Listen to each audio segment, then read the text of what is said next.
પટેલે મુરગીકુંડમાં લગાવી ડૂબકી। સાધુના વેશમાં આવીને ડૂબકી લગાવી। હું સનાતની છું એટલે સ્નાન કર્યું છે।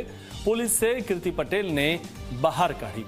ત્યારે સાધુના વેશમાં આવીને તેણે ડૂબકી લગાવી હતી અને પોલીસે કીર્તિ પટેલને બહાર કાઢી હતી અને તેણે એવું કીધું હતું કે હું સનાતની છું એટલે સ્નાન કર્યું છે।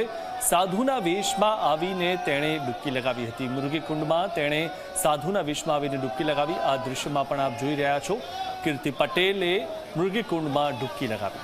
તો નામાંકિત નહીં પણ નામચીન આ છે કીર્તિ પટેલ કે એક બાજુ તે પોતાને સનાતની કહી રહી છે અને તેના જૂના વિડીયો જોઈએ તો આપણને ખબર પડે કે તે ગાળો બોલતી હોય છે, સરાજાહેર ગાળો બોલતી હોય છે।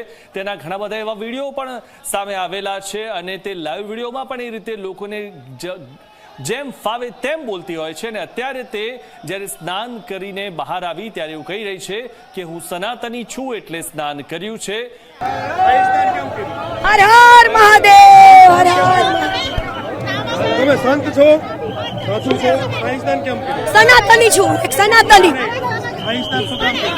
આ બાજુ શું કામ કર્યું? બધા કરે છે, જો સનાતની છું।